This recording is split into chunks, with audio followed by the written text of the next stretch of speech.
Hello dear students. आज का video एक महत्वपूर्ण टॉपिक पर है और ये टॉपिक बोर्ड एग्जाम में पूछी जाती है, तो इसको ध्यान से देखिएगा, लास्ट तक देखिएगा वीडियो को। वीडियो हो सकता है लंबा हो, बट आप अपने धैर्य को बनाकर रखें और वीडियो को लास्ट तक देखें, जिससे सारे कॉन्सेप्ट आपके क्लियर हों। तो आज की जो टॉपिक है वो ये है कि गोलीय पृष्ठों पर अपवर्तन। अब तक हम लोगों ने अपवर्तन के बारे में जो भी पढ़ा वो एक फ्लैट सरफेस पे पढ़ा, मतलब समतल पृष्ठों पर पढ़ा। अब हमें किस पे पढ़ना है? गोलीय पृष्ठों पर। और इसमें सबसे पहले आपको पढ़ना है अवतल गोलीय पृष्ठ पर अपवर्तन, और इसके लिए एक फार्मूला डिराइव होगा। वही फार्मूला आपको एग्जाम में डेरिवेशन के रूप में पूछा जाता है, तो ये इम्पॉर्टेंट टॉपिक है। तो ये आपका एक डायग्राम है जो अवतल गोलीय पृष्ठ के लिए बनाया गया है, और इसी से आप फार्मूले का डेरिवेशन करेंगे। तो इस फिगर को हम समझा देते हैं आपको। यस पी यस डैश ये आपका एक अवतल गोलीय पृष्ठ है। इसके मुख्य अक्ष पर एक बिंदुवत वस्तु ओ पर रखी गई है, और यहाँ से दो प्रकाश की किरणें चलती हैं। एक प्रकाश की किरण यहाँ से जाती है, बिंदु ए से इसका अपवर्तन होता है। दूसरी प्रकाश की किरण सीधे निकल जाती है, ये ओपी को फॉलो करते हुए जाती है सीधे। अब ये सीधे इसलिए निकल रही है, इसका अपवर्तन इसलिए नहीं हो रहा है क्योंकि CP इज इक्वल टू कितना है? R है, रेडियस है। तो रेडियस परिधि पर क्या होती है? लंब होती है, मतलब यहाँ पे ये 90 बनाएगा। और अभिलंब से जो भी प्रकाश की किरण जाती है वो सीधे निकल जाती है। और जब इस अपवर्तित किरण को हम पीछे की तरफ बढ़ाएंगे तो ये OP वाली किरण को मुख्य अक्ष पर I पर मिलती है। यहीं पे इस वस्तु का प्रतिबिंब आपको प्राप्त हो जाएगा। अब यहाँ पे कुछ कंस्ट्रक्शन आपको करना है। जैसे यहाँ पे A से एक परपेंडिकुलर ड्रॉ किया गया है OP पर AM। AM क्या है? परपेंडिकुलर है किस पर? OP पर। और यहाँ पे इसको बैकवर्ड जो एक्सटेंड किया गया है, ये इसका जो एंगल ये बन रहा है ये R है। अपवर्तन कोण तो यहाँ पे बना है R, लेकिन इसका शीर्षाभिमुख ये बनेगा। और आपतन कोण आपतित किरण के साथ में दिखाया गया है। CN भी आपका अभिलंब है, तो यहाँ पे ये पूरा क्या है? I है, अभिलंब के साथ में आपतन कोण। आप इस बात को सदैव ध्यान रखें कि आपतन कोण और अपवर्तन कोण सदैव किसके साथ में बनते हैं? अभिलंब के साथ में। तो अभिलंब के साथ में ही आपको बनाना है।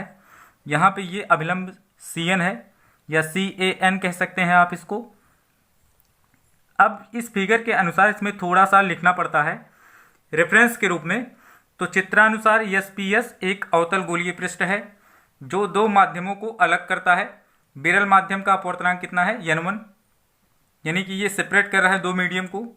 इधर का जो अपवर्तनांक है वो N1 है, और ये माध्यम कैसा है? विरल है। इधर का जो माध्यम है ये सघन है, और इसका अपवर्तनांक कितना है? N2 है। इस गोलीय पृष्ठ के मुख्य अक्ष के बिंदु O पर एक बिंदुवत वस्तु रखी है जिसका प्रतिबिंब I पर मिलता है। CAN क्या है? अभिलंब है। अभिलंब इसलिए होगा क्योंकि CA की दूरी R के बराबर होगी, क्योंकि ये भी इस पूरे वृत्त के लिए क्या बनेगा? त्रिज्या का काम करेगा, और त्रिज्या परिधि पर लंब होती है। तो यहाँ ओवरऑल ये एंगल अगर हम देखेंगे तो 90 आपको मिलेगा।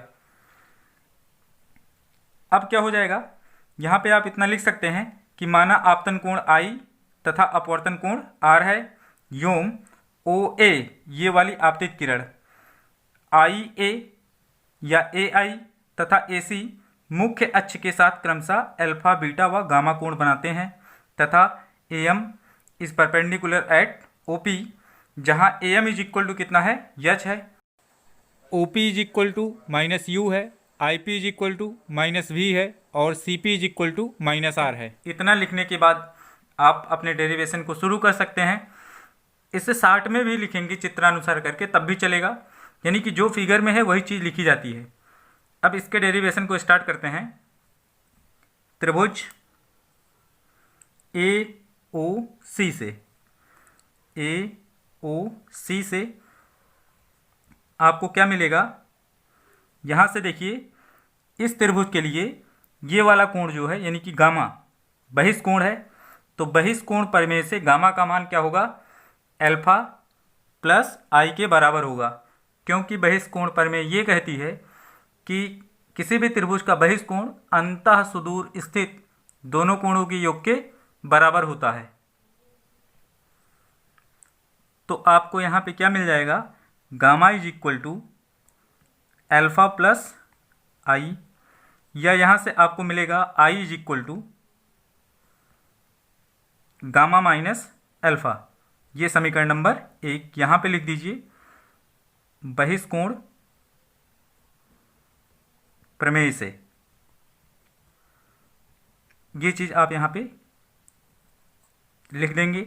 अब यहाँ पे फिर इसी के लिए गामा के लिए अगर हम त्रिभुज ए आई सी देखें तो इस त्रिभुज के लिए भी गामा क्या बन रहा है, बहिष्कोण। और फिर से एक बार हम त्रिभुज ए आई सी की बात करेंगे और वो चीज़ यहाँ पे मिल जाएगी आपको, कितना, त्रिभुज ए आई सी से आपको गामा इज इक्वल टू क्या मिलेगा, यहाँ पे अल्फा प्लस आई और इस चित्र से बीटा प्लस आर मिलेगा। आपको क्या मिल जाएगा, बीटा प्लस आर, या यहाँ से आर इज इक्वल टू आपको मिलेगा कितना, गामा माइनस बीटा। ये क्वेश्चन नंबर 2 हो गया। अब यहाँ पे आपको ये सोचना है कि हम कर क्या रहे हैं, मतलब हमें अपवर्तन के लिए सूत्र निकालना है। तो अगर अपवर्तन के लिए आपको सूत्र निकालना है तो जाहिर सी बात है आपको आई और आर का मान चाहिए। तो आई और आर का मान निकालने के लिए हमने यहाँ पे बहिष्कोण प्रमेय का यूज किया और इन दोनों ट्रायंगल से आई और आर का मान निकाला। तो यहाँ पे आपके इक्वेशन फर्स्ट और इक्वेशन सेकंड के रूप में आई और आर का मान अल्फा बीटा के टर्म्स में मिल गया है। अब इसके बाद अगला स्टेप आपका जो होगा, यहाँ पे लिखेंगे स्नेल के नियम से, स्नेल के नियम से आपको क्या मिलता है, आप जानते हैं कि sine i by sine are is equal to कितना होता है, n या n2 बाई n1। तो यहाँ पे आप लिख सकते हैं sine i by sine are is equal to n2 by n1, या इसको चेंज करके लिख सकते हैं n1 sine I is equal to n2 sine r, ऐसा हो जाएगा। अब यहाँ पे एक चीज़ आपको सपोज करनी है कि अगर ये मान लिया जाए कि इस गोलीय पृष्ठ का द्वारक बहुत छोटा है, इस गोलीय पृष्ठ का द्वारक बहुत छोटा है, तो ए पी के बहुत समीप होगा, यानी कि यहाँ कहीं होगा। ए पी के जब समीप हो जाएगा तो जितने भी एंगल हैं alpha beta gamma I R सभी बहुत छोटे हो जाएंगे और इनको हम रेडियन में मेजर कर लें तो यहाँ पे वही चीज़ लिख दी जाएगी, यदि गोलीय पृष्ठ का द्वारक बहुत छोटा हो, द्वारक मतलब व्यास बहुत छोटा हो, बहुत छोटा हो, तब आई, या यहाँ पे लिख दीजिए ए पी के बहुत समीप होगा, अतः आई व आर बहुत छोटे होंगे, छोटे होंगे, इसलिए आई व आर को रेडियन में मापने पर, अब यहाँ पे रेडियन में जब इसको मेजर करेंगे तो आपको मिलेगा क्या, sine I is equal to I हो जाएगा और sine are is equal to R के हो जाएगा। आप चाहें तो इन ट्रायंगल्स से आई और आर का जब मान निकालेंगे, यानी कि sine i by sine r या साइन आई और साइन आर का अलग अलग सेपरेट वैल्यू निकालें और वो वैल्यू कंपेयर करें किससे, angle is equal to arc upon radius वाली वैल्यू से, तो ये दोनों सेम आएगा। अभी इसको हम आगे क्लियर करेंगे, आप देखते रहिए, बस वीडियो के साथ लास्ट तक बने रहिए, सारे कॉन्सेप्ट आपके क्लियर हो जाएंगे। तो इस केस में स्नेल का नियम कैसे बन जाएगा, जब ये चीज़ हो जाएगी, अतः यहाँ पे आपको मिलेगा N1 I is equal to क्या हो जाएगा, N2 R। ये आपका इक्वेशन नंबर 3 हो गया। अब तीसरे इक्वेशन तक तो हम लोग पहुँच गए हैं, लेकिन यहाँ पे हमने क्या माना कि गोलीय पृष्ठ का जो व्यास है यानी कि द्वारक है वो बहुत छोटा है। इस केस में ए पी के बहुत समीप होगा। जब ए यहाँ पे आ जाएगा तो देखिए ऐसे कुछ आपका लंब बनेगा, और इस केस में ये सारी जो भुजाएं हैं यानी कि ओ ए और यहाँ से आई ए आई सी सब इसी से जुड़ी होंगी, तो एंगल भी आपके बहुत छोटे हो जाएंगे, सभी एंगल छोटे हो जाएंगे। और क्या होगा, ये यम वाला पॉइंट ये पी की तरफ शिफ्ट हो जाएगा, यानी कि यहाँ कहीं, यानी कि यम भी पी के बहुत समीप होगा। ये केस आपको याद रखनी है। अब आपका ये समीकरण 3 थोड़ा सा और चेंज होगा, यानी कि यहाँ पे हम लिख सकते हैं समीकरण 1 व 2 से आई तथा आर का मान समीकरण 3 में रखने पर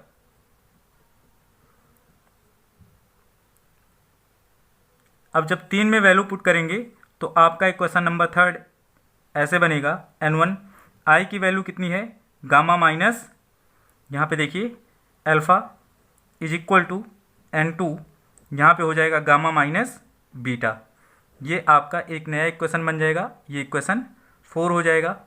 अब फोर्थ इक्वेशन को हम लोग चेंज करेंगे, किसकी वैल्यू रखकर, अल्फ़ा बीटा और गामा। लेकिन अभी हमारे पास अल्फ़ा बीटा और गामा की एग्जैक्ट वैल्यूज़ नहीं है। अब यहाँ पे हम लोग क्या कर सकते हैं, चूँकि गोलीय पृष्ठ का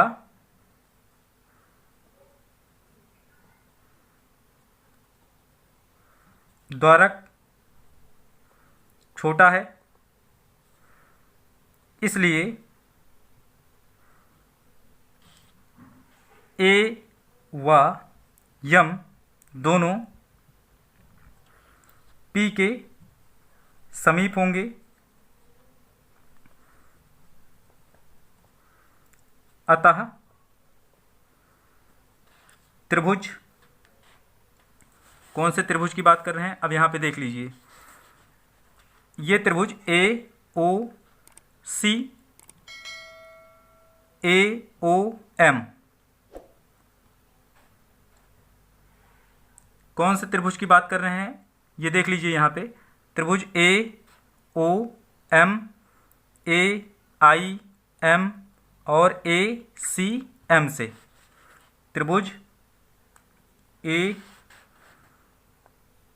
ओ एम, त्रिभुज ए आई एम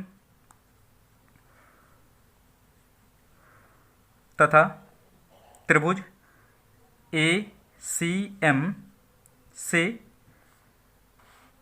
क्या मिलेगा आपको, अगर इन ट्रायंगल्स में हम tan की वैल्यू यूज करें, मतलब tan ऑफ अल्फ़ा या tan ऑफ बीटा या tan ऑफ गामा निकालें इनसे क्रमशः, तो tan of alpha is equal to alpha is equal to कितना हो जाएगा, ए एम बाई, यहाँ पे इसका बेस ये बनेगा O M is equal to A M by, O M किसके बराबर हो जाएगा, अभी हमने बताया एम शिफ्ट हो जाएगा किधर, पी की ओर, ए वाई एम दोनों पी के समीप होंगे, तो इस केस में O M is equal to क्या हो जाएगा, ओ पी के बराबर। यहाँ पे ओ पी इसको हम लोग लिख सकते हैं, जो वैल्यू हमारे पास ए एम की है एच के रूप में है, और ओ पी की वैल्यू क्या है, यू, साइन कन्वेंशन के साथ में रखें, माइनस यू हो जाएगा। यहाँ पे लिख सकते हैं चूँकि O M is equal to क्या है, लगभग ओ पी के बराबर है, ऐसा हो जाएगा।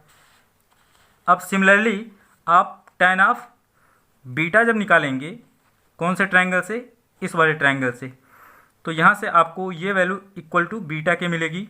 ये ए एम बाई क्या हो जाएगा, यहाँ से I M is equal to A M by I M किसके बराबर हो जाएगा, आई पी के लगभग बराबर हो जाएगा। और यहाँ पे ये वैल्यू आपको मिलेगी एच बाई माइनस वी, क्योंकि हमारे पास ये वैल्यू कितनी है V, I M I P के जब बराबर होगा तो हमने आई पी को वी मान रखा है यहाँ पे, और यहाँ पे भी वही चीज़ लिख देंगे, चूँकि I M nearly equal to I P के हो जाएगा। अब यहाँ पे इस वाले ट्रायंगल में अगर देखेंगे तो tan ऑफ गामा की वैल्यू क्या हो जाएगी, गामा के बराबर is equal to A M by कितना C M, C M is equal to A M by कितना, यहाँ पे सी एम की वैल्यू सी पी के बराबर हो जाएगी, सी पी, और यहाँ पे ये वैल्यू फिर आपको मिलेगी एच बाई, क्योंकि ए एम की वैल्यू एच ही रहेगी, और सी पी की वैल्यू यहाँ पे आर है, तो ये हो जाएगा आर, लेकिन साइन कन्वेंशन के लिए माइनस यूज करेंगे, और यहाँ पे हम लिख सकते हैं चूँकि C M nearly equal to C P के है। अब ये चीज़ तो जो मैंने लिखी है यहाँ पे, कुछ लोगों को लग रहा होगा ये कैसे होगा, मैं एक बताता हूँ आपको। यहाँ पे अगर हम angle is equal to arc upon radius का फार्मूला यूज करें तो क्या मिल जाएगा आपको, देख लीजिए, ये आपका कोण बनेगा और ये बनेगा चाप और ये बनेगी त्रिज्या। तो जब ये वाला पॉइंट यहाँ पे बहुत समीप हो जाएगा तो लगभग ओ पी ओ ए के बराबर होगा, और यहाँ पे हम क्या लिखेंगे, अल्फा इज इक्वल टू एर्क की वैल्यू आपकी क्या हो जाएगी, ये आपका एर्क बनेगा ए पी और रेडियस आपकी क्या रहेगी ओ पी, ऐसा मिलेगा आपको। लेकिन जब ये वाला पॉइंट यहाँ पे शिफ्ट होगा तो परपेंडिकुलर भी यहीं से ड्रा होगा, तो ये लगभग दोनों साइडें क्या हैं, बराबर हो जाएंगी। देखिए ऐसे, ये आपका ए रहेगा, ये एम रहेगा, तो ए एम लगभग ए पी के बराबर हो जाएगा।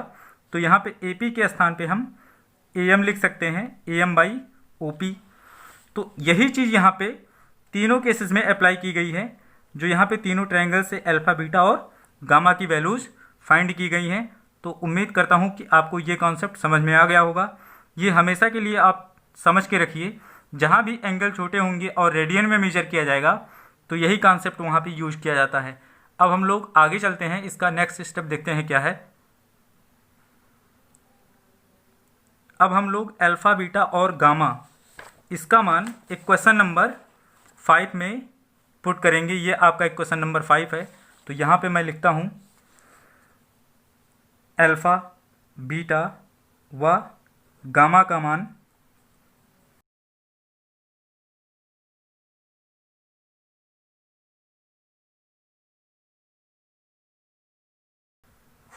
तो फिफ्थ वाला इक्वेशन आपका जो है यहाँ पे n1 और यहाँ पे gamma minus alpha is equal to n2, यहाँ पे गामा माइनस बीटा था। अब यहाँ पे वैल्यूज़ पुट करेंगे तो आपको क्या मिलेगा, कि हो जाएगा n1, अल्फ़ा की वैल्यू, गामा की वैल्यू, बीटा की वैल्यू सब यहाँ पे निकाली जा चुकी है। तो गामा की वैल्यू क्या है, ये है h बाई कितना माइनस आर, और माइनस अल्फ़ा की वैल्यू है h by minus U is equal to n2, यहाँ पे हो जाएगा h by minus R minus h by, यहाँ पे देखिए v है ना, बीटा की value h by minus v, ये हो जाएगा। अब एक चीज़ यहाँ पे तो सिमिलर लग रही है, माइनस हर एक टर्म्स में नीचे है, यच अंश में हर एक टर्म्स में है, तो यच और क्या माइनस नीचे का ये कैंसिल हो जाएगा, मतलब ये कैंसिल और ये भी कैंसिल हो जाएगा। तो आपको मिलेगा क्या, n1 और यहाँ से 1 by R minus 1 by U is equal to n2 1 by R minus 1 by V. अब क्या हो जाएगा, ये हो जाएगा n1 का मल्टीप्लाई कर रहे हैं हम अंदर, तो ये हो जाएगा r minus n1 by U is equal to n2 by R minus n2 by V. अभी ये थोड़ा सा और शिफ्ट होगा, अगर हम r वाले टर्म्स को एक साइड में रख लें, यानी कि जिनके हर में r है उसको एक साइड में कर दें, बाकी सबको एक साइड में कर लें।